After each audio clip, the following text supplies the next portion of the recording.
Welcome to Across the Goal Line, a sports podcast brought to you by diehard fans. Corey Maines with me as always is Luke Gossart. And today for you guys, we got some NHL stuff for you. As we're reaching the All-Star break, it doesn't begin until actually Thursday.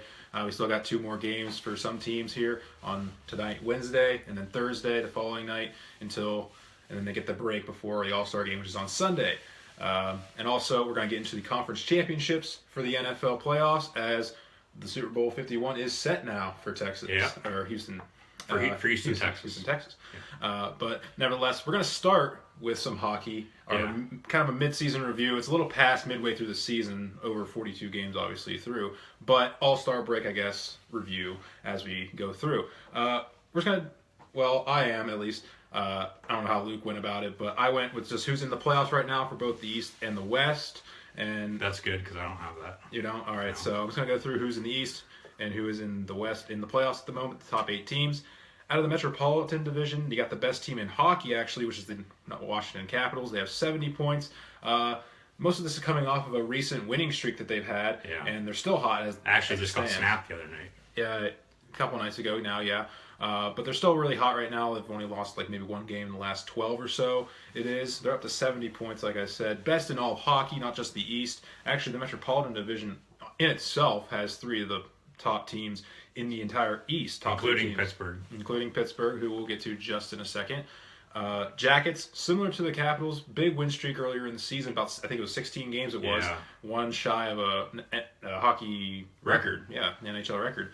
They're at 68 points, having a fantastic season. Big surprise for me this year. Yeah, big surprise, considering that they were in the top of the draft this past season. They had one of the high picks. They weren't nearly as good. They got a lot of younger talent that has been playing very well. We're going to get into midseason awards, obviously, later after we go through this. I actually have their coach maybe in one of those spots, John Tortorella, his first full season as the coach of the Columbus Blue Jackets. And where did he coach before he was in Columbus? Rangers, Vancouver for 1 season, and then who was it? Yeah, I remember him from when he was in New York, and then Tampa Bay where he won the Stanley Cup. That was the most recent. Yeah, he won a Stanley Cup in 2003 with the Lightning.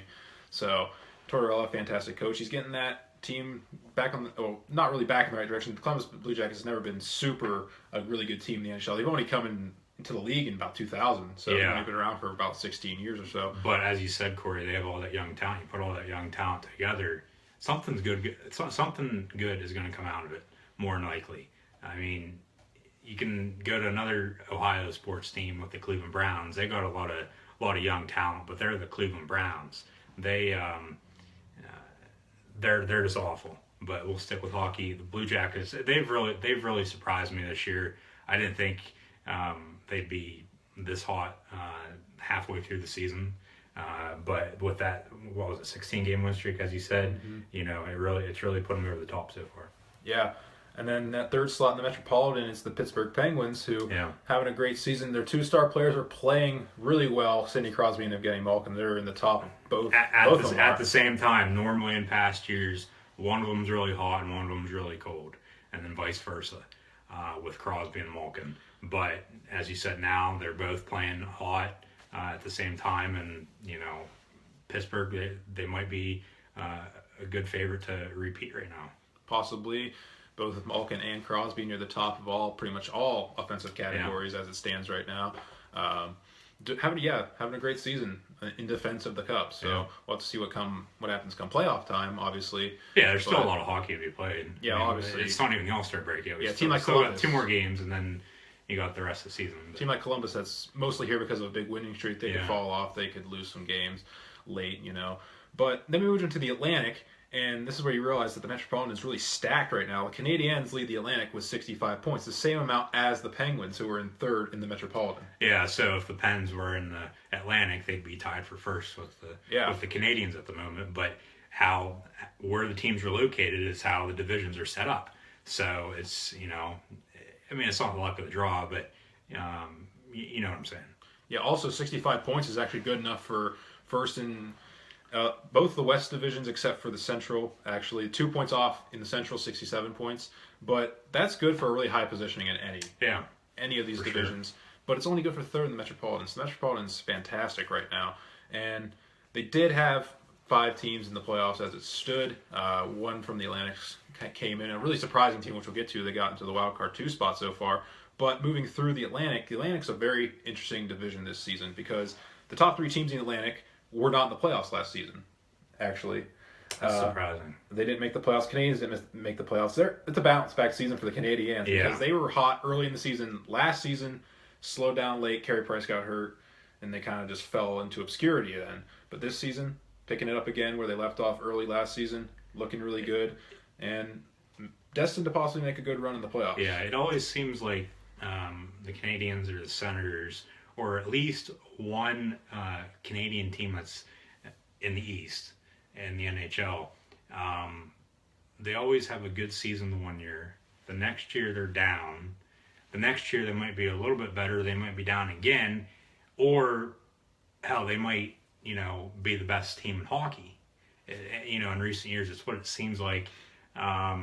More with the Senators. I don't know if you'll get to them here in a second or not, than the Canadians, but it just seems like that to me. Yeah, well, the Senators. I don't know. You had to say Senators we will get into because they're second in the Atlantic at 57 points. Like I mentioned, didn't make the playoffs last season. They're kind of another surprise. They were not really close in the playoffs race last season. Here they are making a big move now into second in the Atlantic. So another team, who knows? And then third, Bruins. They're a team that missed out on the playoffs really late in the season, blew it late. They've had they've been kind of down now recently. They won last night in overtime against the Red Wings, who are on a really bad season this year. They're in danger of missing the playoffs for the first time about forever. Yeah, Detroit, they're disappointing me as well. Boston, they're one of those teams, as I just mentioned, with the Senators and the Canadiens. They're up one year, they're down the next. The next year they won the Stanley Cup, for God's sakes, in recent years. But Boston, they missed out on the playoffs last year. As you said, they blew it late. They had the wild card spot, and they blew it and missed out on the playoffs for the first time in a while. It seemed like, because, as I said, they're up one year, average the next year, and then they win the Stanley Cup. They're in the playoffs, each of those 3 years. But and then Detroit, who knows what's going to happen? But as I said, there's a lot of hockey to be played left. There is a lot. So who knows what's going to happen, and who knows who's going to be in the playoffs? Yeah, but like I said, Atlantic, very strange, total 180, it seems like, in the entire division, because, as I mentioned, those 3 teams are in the playoffs. The 3 teams that made it last season from the Atlantic, 5 Metropolitan teams made it last season, so only the 3 from the Atlantic made it. But you have the Panthers, the Red Wings, and the Lightning. The Lightning and Red Wings are bottom of that division, and the Panthers, I think, are 5th, just missing out on the playoffs right now. But those 3 teams in the bottom half of the division after the last season being in the playoffs, that's kind of a big turnaround, I would say. Mm-hmm.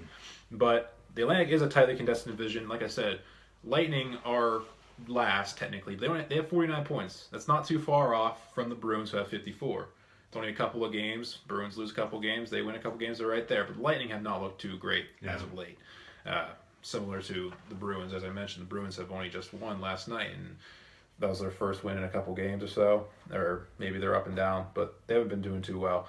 Wild card 1 is the Rangers with 63 points, and that's just another perspective on the Metropolitan's dominance, you could say, because 63 points, that's good enough for second in the Atlantic. Mm-hmm. But only good enough thanks to the way that the playoffs are ranked. It's just not point total. It's 3 from the one division, 3 from the other division, then 2 wild cards. They have to settle for a wild card spot. Which they just changed to a couple years ago. It wasn't like that in years past. And I think it's better, because you get that one extra wild card team, that one team that it's on the outside looking in. And then who knows what they'll do in the playoffs if they can make a run for the Stanley Cup and win it all. Mm-hmm. You see that in every single sport. And then the wild card 2 spot, the final spot in the East, belongs to the Toronto Maple Leafs, who is probably the biggest surprise, I would say, next to a team in the West that we're going to get to really soon. But they have probably the youngest team in all of hockey easily. They have so many rookies on their team right now that are a big part of their offense. Not just Austin Matthews, who they took number 1 overall in the draft, but also Nylander and a whole bunch of other guys. They're in the tops of all the rookie scoring, it seems like. There's about 6 or 7 guys from Toronto that's in that rookie leaderboard right now. Yeah. And it's weird to see such a young team, all this conglomeration of talent that they've gotten over the years, now being bad. I mean, it's all coming together. It is seemed to coming all together right now, but they're definitely a surprise. They're a team that who knows what'll happen here in the next half of the season. Yeah. Whether they're going to be able to keep it up, maybe make a playoffs, maybe who knows. Yeah. I'm not sure about a playoff run, but at least make the playoffs. That'd be impressive as it is. Yeah, I don't remember the last time the Maple Leafs were in the playoffs. Yeah, and that's when I mentioned the Flyers. They're only 1 point out of that wild card spot, 52 points. They had a big win streak early in the season, 10 games. They got that broken. They haven't really won since too much. They've only won 2 or 3, 4 games since a 10-game winning streak. It's not very good. They need to get better, more consistent goalieing from Mason and Neuvert, really. Yeah. Those guys have been giving up too many goals, obviously. The offense is great for the Flyers, yes, but it can only do so much. Everyone, I hope, should know that hockey, you got to have a good goalie first and foremost. Well, you can have all the offense in the obviously, because he's going to give up. He's going to give up more goals than what you're going to score. Yeah, you have the best offense in the world. But you don't have a goalie to back it up. It's going to be really hard to win games. Yeah. And the Flyers are kind of a testament to that. They have a fantastic power play unit, but 5-on-5 is a little bit weird. They're not too good. And then poor goaling. Well, I guess not poor, inconsistent goaling, I'll say. And this is at a time where both these guys are playing for a job because they're both free agents in this offseason. Whoever does the better is likely going to get that contract from the Flyers. And neither of them are really being too impressive to say that the Flyers will want to give them the contract. Yeah. So you look at the Pittsburgh Penguins, though. They've had Marc-Andre Fleury for how long? And he's been up and down each and every year. And they've tried to get rid of him. No one wants him. He's not going to be there after this year. And maybe he goes to Philly. Maybe he helps you out. I don't know. But I don't know if you'd want that or not. I don't know, but we'll go to the West now, the Pacific. The Sharks leading the way, the Stanley Cup runner-ups from last season. Just had a big win was it last night or was it the night before against the Avalanche? Or no, they won last night against the Winnipeg Jets and then the previous night against the Avalanche. Where Patrick Marleau had 4 goals, the oldest guy to have 4 goals in a game. First guy since Lemieux in '97 to have 4 goals in one period when he scored 4 in the third period against the Avalanche there. I did not know that. Yes. Now I do. You learn something new every day, folks. Yeah, actually one of only 3 guys to ever do that. 4 goals in a single period. So impressive for the veteran Marleau. But Sharks leading the way right there. They have another guy that's an MVP candidate on that team, Brent Burns. He's having a fantastic season offensively as a defenseman. Yeah, Burns. With how long he's been in the league, he's been able to keep things rolling, and who knows people are going to be saying he's one of the best players in hockey. With just how good he's doing, how many points he has this year, especially after the team last year, they lose the Stanley Cup. A lot of people were going to think, well, they're going to have a down year this year. The Sharks are in it, and he's the reason why. Yeah. Anaheim Ducks are second in the Pacific right now Ducks. At 63 points. I don't know what you said. It said Ducks. But the Anaheim Ducks, they're 63 points, 1 point back behind the Sharks. I would kind of say a bounce back almost, considering that they fired their coach, Bruce Boudreau, after last season because he lost in Game 7 again for like the 3rd straight year, it seemed like. But Boudreau, he's moved on now. He's I saw this, but I forget who he's coaching now. I can't for the life of me think. I totally forgot he got fired. Oh, wait, he coaches the Wild. That's right. Okay. It's the Wild. And they're having a great year. Yes, we're going to get to them very shortly as we go to the Central. But last team in that Pacific that's in the playoffs right now, the Oilers, who had the worst or second worst record of the last season, ended up getting the 4th pick. It was in the lottery, despite having a second worst record. But Connor McDavid, first full season after his rookie season, he got a shortened season there. He got hurt. And then this year, he's already surpassed his stats from last year. Yeah, he's an MVP candidate. Yeah, I agree with you on that. I have that down to say. Yeah, I think he's the favorite right now to win the MVP.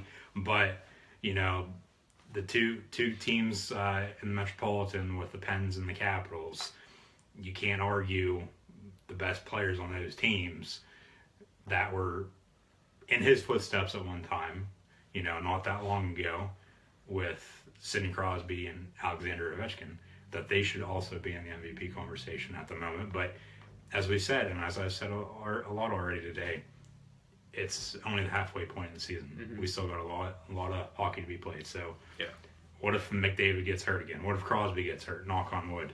What if Ovechkin gets hurt? Hopefully he does. But we'll have to see.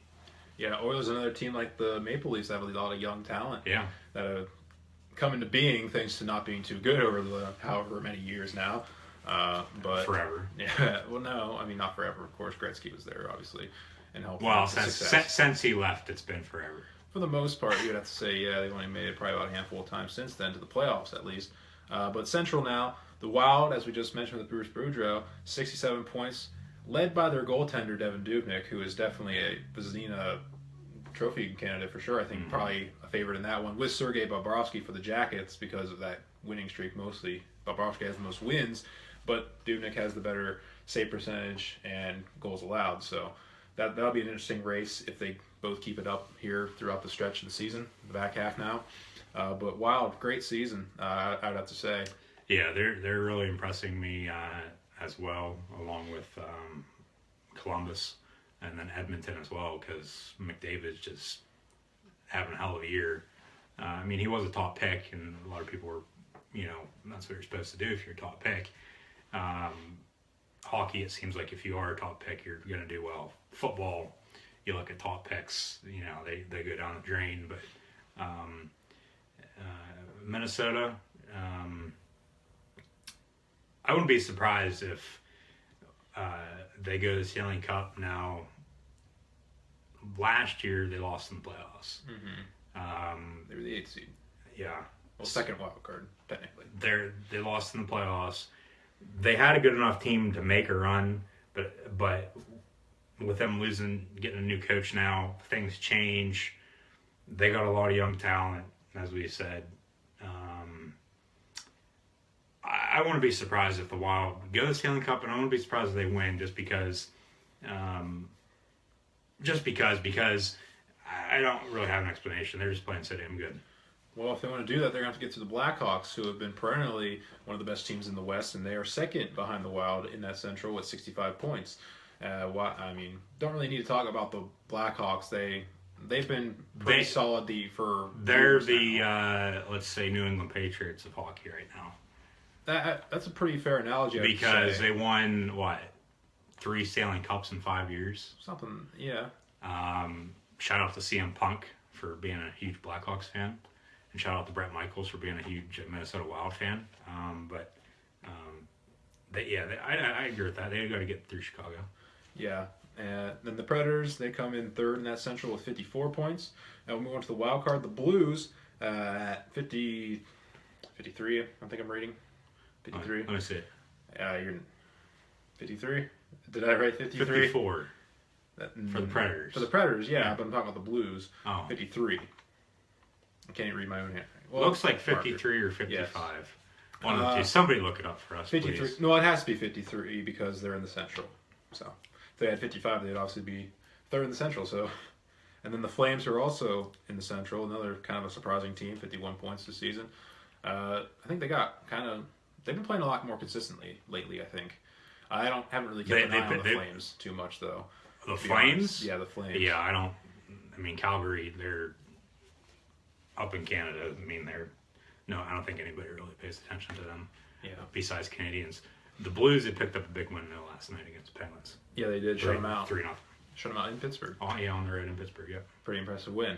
All right, let's do this now. Let's get into our midseason awards at the All-Star break now. We'll start with the Hart Trophy, the MVP. Who do you have for that? McDavid. You got McDavid? I mean, but as I said, you can't go wrong with either Crosby or Ovechkin. You could put Brent Burns in that conversation as well out in San Jose. You could put Patrick Kane in that conversation. But right now, I'd have to go with McDavid because he played 14 games last year. He's played 14 games already this year. That's wrong. He's already surpassed his stats from last year. I'll say that. And as I said, he was a top pick. You have a high expectation for him because he was a top pick, as I just said a little bit ago as well. So right now, Connor McDavid would be the MVP of the NHL. I would say he is too, just looking at it. Crosby, I think, is the only one that I can really make a case for, other than McDavid, just because Crosby's the primary leader on the Penguins in the scoring and stuff. But I think the fact that Malkin's right there with him kind of devalues Crosby as an MVP candidate, in my opinion, because he has all the help in the world. I can see that, but I mean, would you rather win an MVP or would you rather win a Stanley Cup? Well, we're not talking about Stanley Cups, are we? We're talking about MVPs. No, we're not, but would you rather win an MVP or a Stanley Cup? Well, it depends how you're oriented, obviously. Well, I mean, because with all the talent that Pittsburgh has, you throw in Phil Kessel in that conversation too, and goalie play with Fleury and Murray. Pittsburgh are one of the best teams in hockey, but the Capitals are just so much better. And then with all their points, going on that win streak that just got snapped. The one game Pittsburgh played Washington twice in a matter of 5 days. They went 1-1 against them. The second game was the best one of it, and the final score was like 8-7. It was or 7-6. Seemed like a football game, but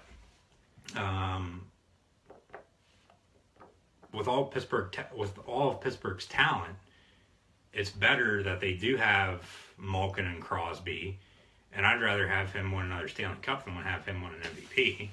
But if he wins an MVP, there's a good chance that Pittsburgh's in that in the hunt late, because normally they'll give the MVP to whoever the best player on the best team, or with McDavid, if the Oilers fall out, he could still win it. That'd be a case for that. But go on with your best case for Crosby. Finish that. He was just the best case other than McDavid for me personally. But like I said, having all that talent around Crosby, I feel like he has more help than McDavid. You look at stats. There's no one from Oilers other than McDavid near the top at all. And McDavid's right at the top. Mm-hmm. So you think about it, McDavid's most valuable. You take McDavid out of there, what are the Oilers? You do that test. What is this team without this guy? Penguins definitely can be afloat without Crosby. Probably nothing. Well, yeah, because they have Malkin, they have Kessel, and they have some other Letang, they have some other playmakers. So you do that test, it's obviously got to be McDavid just on that alone. But it's true. I'd have to say Crosby otherwise, because he has the stats to back it up. Burns is a long shot, I would say, considering that there is a award for defenseman of the year, obviously. Why wouldn't you put Ovechkin in that? Well, Ovechkin, it's hard to say with Ovechkin because he is on the best team right now. Yeah. That's the biggest case he has for him. He's consistently in line for top goal scorer every year. And wins it more often than not, it seems like. Mm-hmm. I don't know. It's just, I can't put Ovechkin in that category right now. He would have to be a third or a fourth. All right, well, maybe come end of the year, maybe Corey will change his mind. But as for right now, we both have Connor McDavid as the MVP. Yeah. All right, Calder Trophy now, Rookie of the Year. This is shaping up to probably be one of the better Rookie of the Year award races since probably Crosby and Ovechkin. Yeah, but last year you could have threw that in there too if McDavid won and got hurt. Well, if he would have gotten hurt, he probably would have won it running away. Probably. Because Panarin won it because of McDavid, I feel like. But you don't know if he would have slowed down. But I'd have to say Austin Matthews. Austin Matthews? You're going to go Austin Matthews, number one pick. I'm going to go with the 2 pick in that draft, Patrick Laine. He hasn't played recently. I think I don't know if he came back last night against the Sharks, but he's at the same pace. They both have about the same amount of points, same amount of goals and assists. They're pretty comparable right now. Laine hasn't played as many games as Matthews, obviously, but again, similar to why I have McDavid over Crosby, Matthews has so much more help. You look at the rookie leaderboard even, all those rookies on that list are pretty much from Toronto. He has all the help in the world. You look at Laine. Laine has better players around him, I have to say, veteran players in Winnipeg. Plus, he's making Winnipeg look good, obviously. But there's Winnipeg are right there in the playoffs hunt, possibly. But I think the bigger case with Matthews, I have to say, if I had to put him there, is He is on a better team if you look at it. Obviously, they're in the playoffs, and he was on the worst team last season. So the improvement factor between this season and last season is Matthews the answer, and is he the reason why type of thing. It's definitely going to be probably one of the better Calder Trophy races here this season, as long as these two play just as well as they're playing the entire season now and through into the end of the season now. If one of them makes the playoffs, then it's going to be hard to go against them, obviously. Like, Matthews can help lead the Leafs to the playoffs. Yeah, because as I said, they normally give awards to players on a good team. But, I mean, sometimes you'll see players on a bad team get it because it's just how things work out. Yeah, but both of these players are fantastic. Either of them deserve this award for sure come the end of the year, I would have to say. Especially if this award ceremony was like today. Either of them can't go wrong. Flip a coin. Yeah. Vezina Trophy, Devin Dubnyk, I got to say, goalie of the year. Devin Dubnyk, he leads in goals allowed and save percentage. He doesn't have as many wins as a Sergei Bobrovsky, as I mentioned before, but the stats alone with just him being like straight goalie stats, he's giving up the least amount of goals, and he's saving more shots than anyone else. So you take out the wins, I don't think it's a really huge deal, but you got to say Devin Dubnyk, he's a huge reason why the Wild are where they're at, I would have to say. If you look on the flip side, you could argue Bobrovsky's a huge reason why the Jackets are doing so well, but also I think it's more so the offense, like the players around. Yeah, I mean, because you get the offense is the one that 9 times out of 10 they score all the goals. I mean, you'll see defensemen, score goals as well, but I didn't actually do goalie at the moment, but I can't go wrong with that. I agree with you on that, whether it be him or Columbus's goalkeeper, just because I mean both teams are impressing me, as I said a little earlier, but yeah, I agree with that. All right, James Norris for Defenseman of the Year. I gotta go Brent Burns. I think there's no doubt about it right now. Just looking at it, he's clearly the best defenseman in hockey, I would say, especially from an offensive standpoint. No doubt about it. Yeah. I mean, if you look more at defensive stats, it's a little harder to do. Defense is something they have to see more than you have to see on the ice rather than in the box score. Yeah. And definitely, eye test shows Brent Burns. I'm sure there might be a better candidate. Possibly, I don't know if there is. But just looking at the stats that I can see, just looking through box scores and stuff, it's got to be Brent Burns. Another award that you can probably go with, but I don't know if you did, the Ted Lindsay for the MVP as voted by the players. I mean, you could put McDavid in there. You could put Crosby. You could put anybody that we talked about in for the regular MVP, not the MVP voted by the players. So I'd stick with that. Well, yeah, more often than not, the player that wins the MVP wins this award too, or at least in the conversation for it. I would have to say more often than not, this award goes to the same person who won the Hart. I would have to say it's hard to say that. Why would it go against anyone else? I mean, he's the MVP of the entire league. Why shouldn't he be the MVP of the players? But nevertheless. And then finally, the Jack Adams Award for Coach of the Year. I already kind of went over it. John Tortorella in Columbus. His first full season as the Blue Jackets head coach. Yeah. Doing what he's doing in Columbus has been fantastic. Fantastic coach in general, what he's done in Tampa and in New York. Can't really say much about that one season in Vancouver, but... Yeah, I mean, you could throw anyone from San Jose, Pittsburgh, Washington, Minnesota. You could throw Tortorella in there from Columbus. There's one other team I'm trying to think of. Not the Blues. The Blackhawks head coach. I can't think of his name at the moment. All right. You could throw him in there as well, just because the Blackhawks, they're in that conversation for the best team in the NHL, and then to possibly win the Stanley Cup year in and year out. So the job he's done, you could put him in that conversation as well.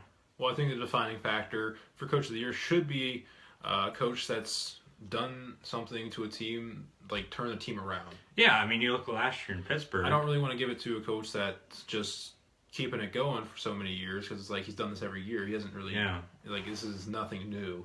Yeah, you look last year in Pittsburgh. What's his name came down from Scranton Wilkes-Barre halfway through the year because they fired. I don't even remember who the hell was coaching him. He sucked, and they brought him in, and everything was chaos. He turned it around. Pittsburgh went on and won the Stanley Cup last year. So, it has to be somebody that could that has turned the team around. A whole 180 from the year before. You look at college football this year. Mike McIntyre, head coach for Colorado. Colorado was ranked in the top 10 at the end of the year for the first time in about 10 years. So the job he did in his third season, I believe it was, was just fantastic. It was fabulous. Somebody that's been able to turn a program around or a team around, they should be top of the list. I agree with you. All right, and with that, we're going to get into some NFL football conference championship. You don't want to talk about what's going to happen in the All-Star game, like the 3-on-3 skills, none of that. No, not like we did last year. All right. We only went over it after it was over. Well, I was just going to say, you said the All-Star weekend's this weekend, and the four divisions, they have the 3-on-3 tournament, and the winners of the semifinal games go on and play, and there's your champion for All-Star weekend. It wasn't always like this, it was just two teams, East versus West, but this is more fun to watch. All right. So, I really don't have anything else to say about it. I just want to throw that in there. Yeah, let's get into those conference championship games now from the NFL. Despite the fact that they were both, in essence, a blowout in the end. One was a blowout throughout. One was a blowout in the second half. Yes. A complete 180 from the games the week before. Yes. In the divisional round. For the most part. So, yeah. But let's start with that first game on Sunday, which was the NFC Championship game as the Falcons took on the Packers. And the Falcons, from the jump, took down the Packers. It was over really early in that game. It was over at halftime. Easily, yeah. Falcons led 24. I know they're only up 9 at halftime. Or no, that was the week before. Sorry. Yeah. It was over at halftime. Go on. Yeah, it was over at halftime. The Falcons won this game 44-21, and it was a lot worse than that, I have to say, in the end. But the score is a little bit closer, of course. Yeah, Rodgers, he got some garbage time numbers. Yeah, for the most part, I'd say. He threw from his 300 yards and 3 touchdowns, but all that came in the second half when they were down. Now, if he would have played like that in the first half, we might have had ourselves a game. Possibly. At the end of the week, like the week before in Dallas with Green Bay and the Cowboys. But Atlanta's defense was 10 times better than Atlanta's offense. And then, vice versa, Green Bay's defense couldn't stop Atlanta's offense. They couldn't. Matt Ryan cemented his MVP award for this year. He had 5 total touchdowns, 4 passing, 1 rushing, and had one hell of a game. Yeah. Threw for almost 400, I think it was. I believe Very close to it. 4 touchdowns, 1 rushing touchdown. Yeah, 415 total yards and 5 total. 400. 415 total yards and 5 total. Total yards, yeah. So almost 400 passing because he had that 14-yard rush touchdown there. But right from the jump, the Packers could not stop the Atlanta Falcons. Falcons drove down, first drive of the game, opening kickoff, score a touchdown. And kind of where the Packers kind of fell off is that first drive. Drove down the field pretty easily, I have to say, for the most part. And then Crosby, after hitting 2 huge field goals to help win, shot. Help win that game against the Cowboys the previous week, misses the field goal. An easier field goal. Wide right. Yeah, and then in the very next possession, the Falcons went down, drove, got a field goal off of that themselves. But then the next possession, fumble in close to the red zone, which for the Packers as well. I thought was a safety when I first saw it, and a lot of people did. But a little bit worried about that. But they didn't even review it, and I think if that would have been called a safety, I think the tides might have changed a little bit. But as I said, Green Bay's defense just couldn't stop Atlanta's offense. I don't think it would have meant a whole lot. Yeah, and then they went down and drove, and I'm pretty sure scored a touchdown off of that. Might have been the. I think. They drove the length of the field. And it was the Matt Ryan run. Went up 10-0. Yeah, it was in fact the Matt Ryan run, if I'm not mistaken, as well, too. So, yeah, that crowd then there in the Georgia Dome was electric. Well, as they should have been. Well, it was the last game in the Georgia Dome. Exactly. They're moving next door now to the Mercedes-Benz Georgia Dome. I think they're going to be calling it. Yeah, but then they scored another touchdown at Julio Jones late in the second half or the first half. 80 yards. Yeah, no, that was the first. That was the first touchdown of the second half. This was late in the first half. Made 24-0, and that was their halftime score. 24-0. First time Packers were shut out with Rodgers, I think it was, or under McCarthy at least. First time they were shut out in the playoffs since 2003, the 2002 season, when Michael Vick. They were shut out by the Atlanta Falcons and Michael Vick in Green Bay, and then the Falcon in the wild card game, and then the Falcons ended up losing in the playoffs that year. But yeah, I thought that was pretty interesting because last time they were shut out in the playoffs was the Falcons, and then they got shut out in the playoffs this year, and it's to the Falcons again. Yeah, and then I'm sure a lot of people thought it was over then. I mean, it was essentially, in the end, it was over, but.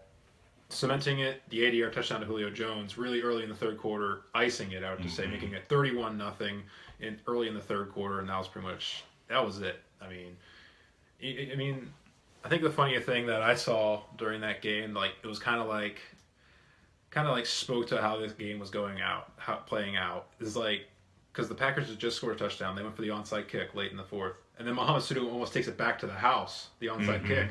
I feel like that was kind of a representation of how that game just went for the Packers. They had a hard time stopping Atlanta, period.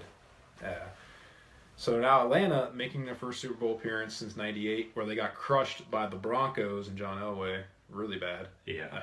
Hopefully Super Bowl 32. Down in Miami. I'm pretty sure it's. Thought it was. I'm pretty sure it's 32. Because he won 31 and 32. All right. They went back to back. Okay. The Broncos did. I'll have to trust you on that one. Yeah, I just wish Vic wouldn't have messed up with what he did and that he was still playing for the Falcons, because I would really like to see him get a ring and win a Super Bowl, but I don't think that's going to happen now. Yeah. His career is more than likely ever. Yeah, but Falcons definitely went out there and made a statement out to say crushing. And Matt Ryan, as I said, I'm pretty sure he's cemented his MVP award for this year. For sure. In doing so, set that NFC title game record passing yards that he set in 2012 against the Niners. Yeah, a game that they lost, that they were up 17-0. They're up 17-0 in the NFC title game. They ended up losing. This year they ended up winning, so they're going to the first Super Bowl since '98, second in franchise history, first since Arthur Blank, the owner, has taken over. He took over in 2002, and now he's taken every single employee of the Atlanta Falcons to Houston for the Super Bowl. I thought that was pretty cool. Yeah, and then final cool thing with the Falcons, at least, Dan Quinn, head coach, third Super Bowl in 4 years for him. Yeah, remember he's the defensive coordinator in Seattle in 13 and 14, where Seattle won one, lost one to the Patriots, in fact. So, yes, I was about to say that. Who made to the Super Bowl by beating the Steelers on Sunday in the late game, 36-17. Yeah. Another game that very reminiscent to the game the previous week for the Patriots against the Texans. Close there at halftime, but then they blew it out in the second half. Yeah. The Patriots did. Similar to the Packers, the Steelers had a few things go wrong. Similar, the kicker missing the extra point. Boswell misses an extra point after making 6 field goals the previous week, but he misses the extra point when the Steelers scored that first touchdown of theirs in the game. That made it 10-6, I think it was. Yeah. 10-6. Yeah, because I was thinking of 17-9, but that was a little bit later on. Yeah, and then to make it 17-9, they get the ball on the 1 after a Jesse James touchdown called back. They get on the 2-inch yard line, and they lose about 5 yards. And Pittsburgh couldn't in 3 plays. And they ran it every single time. They couldn't run it. They threw it the one, but they still couldn't get pass. it in. I can't remember. I was so pissed off. Yeah, they lost 5 yards from like the foot line, and that's pretty bad. That's kind of a demoralizing thing. Patriots are up 8 going into the break at 17-9. And then, well... Basically, the Patriots won 36-17. So, the second half, it wasn't even a game. A lot of people were, saying the Patriots cheated. Well, they did get some calls because they were playing at home. Every team gets that, though, throughout the regular season and through the playoffs.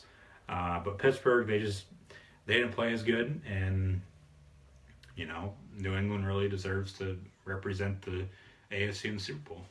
I mean, yeah. And Tom Brady, he had a hell of a game. He's still gonna go down as one of the best quarterbacks to ever play. New England, they just whooped Pittsburgh's ass. Yeah, they ran him over in the second half. Absolutely dominated them. Pittsburgh couldn't get anything going at all, really. No.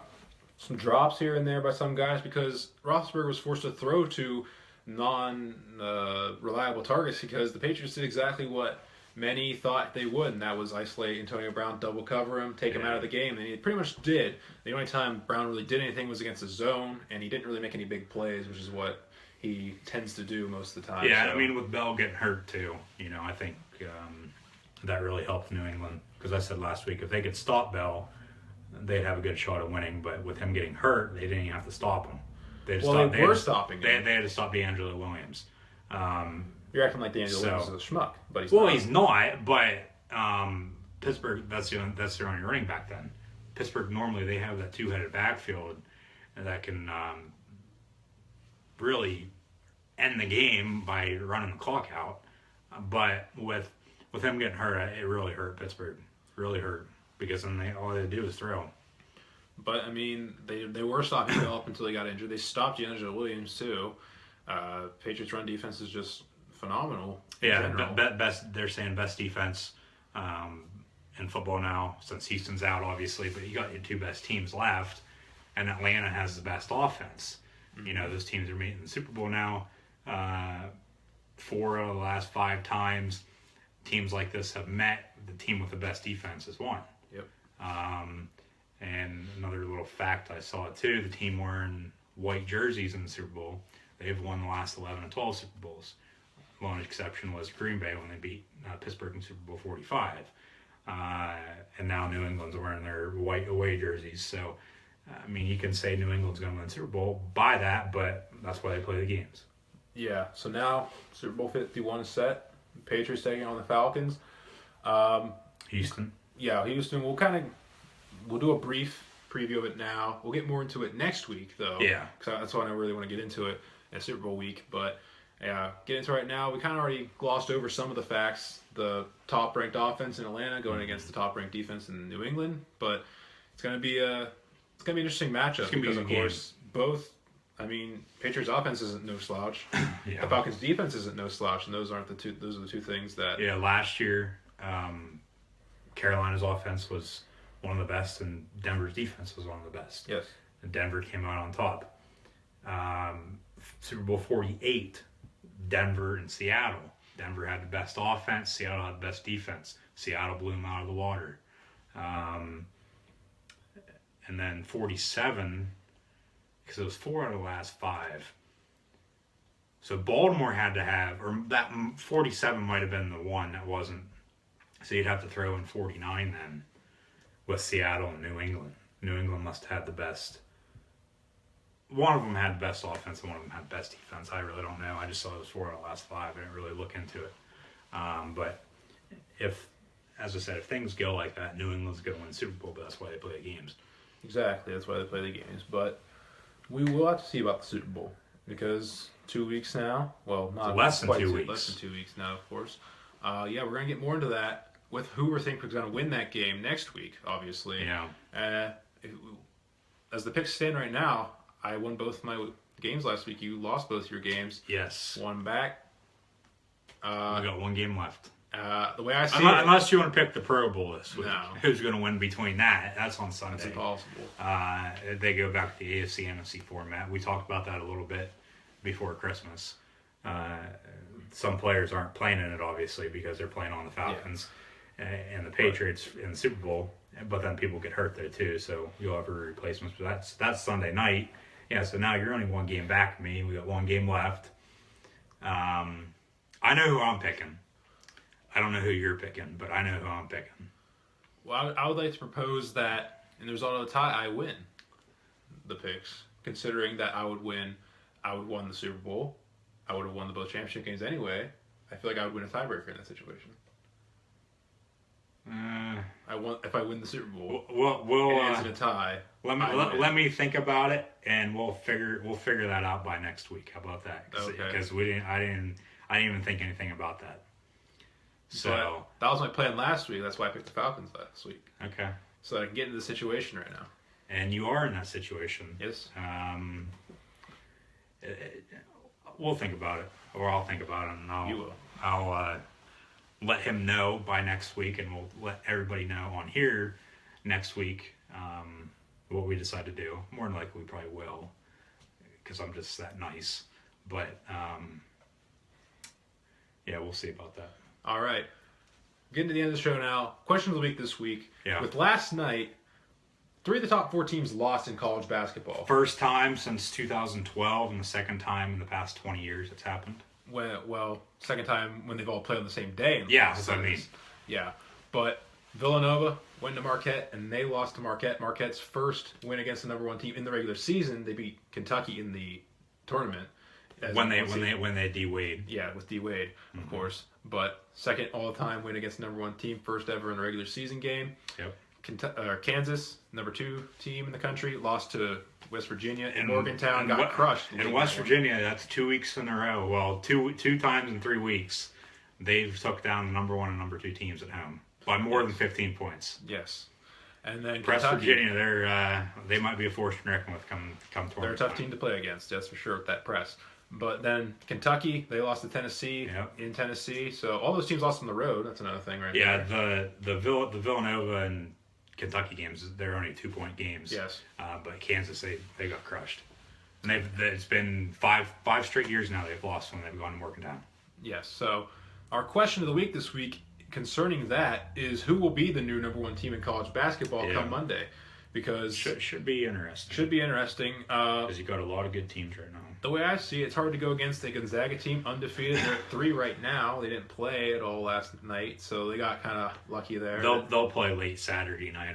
I know that for sure. Yeah, but they weren't part of that mess. That's only going to help night. them. Being undefeated helps as well. But of course, you got to look at Baylor as well. 1-loss team, former number 1 team. They only lost to West Virginia in Morgantown. They can possibly jump back up there. So it's going to be interesting. We'll have to see who gets that number 1 spot. It should be interesting though, especially you got a whole bunch of games until Monday. So.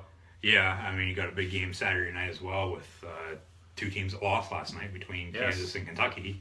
At 6:30 on Saturday night on ESPN, the Big 12 SEC showdown. Who knows? So that should be a good game. Who knows? Maybe the winner of that game might get number 1. Who knows? Maybe. I don't think, especially with if Kansas wins, they won't be number 1. Because they just lost to West Virginia by it was 16 their margin last of night. Loss was a concern. But if Kentucky wins, possibly they could jump Gonzaga. Win big. Just because it was their first SEC loss of the season. So maybe Kentucky, and with all the young talent, you can't get wrong with them. You can't argue Gonzaga though; they're undefeated. Yeah. But we'll have to see. Yes, we definitely will have to see. And then I'm going to throw in here too. I don't know if you saw, NCAA announced they're going to release a pre-March Madness bracket on who's going to be in the tournament in the middle of February. So a whole month ahead of time, a whole month before the conference championships are over, they're going to release at the moment who they think are the top seeds and from 1 to 16. So that should be interesting. First time they're ever doing it, so we'll have to see how that pans out. And then we also have a question of the day. who's going to win tonight's hockey game. Wednesdays are turning into hockey nights. 10 o'clock tonight on NBC Sports Network. The Edmonton Oilers and the Anaheim Ducks are playing in Anaheim. So who do you think is going to win that game? That's our question of the day. Go comment here on Facebook. Vote on it on Twitter. Comment on Instagram there. Like us on all those pages. Follow us on Twitter, Instagram. Email us at acrossthegoal2016@gmail.com.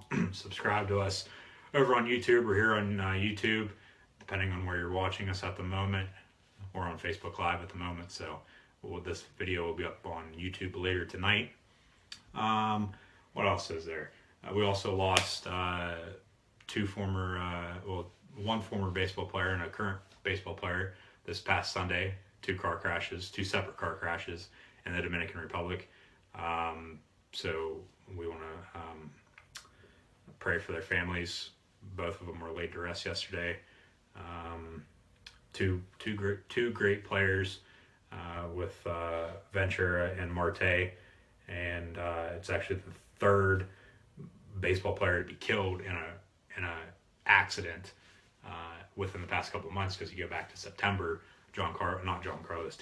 Jose Fernandez was killed in a boating accident down in Miami during the regular season. So yeah, those players passed away.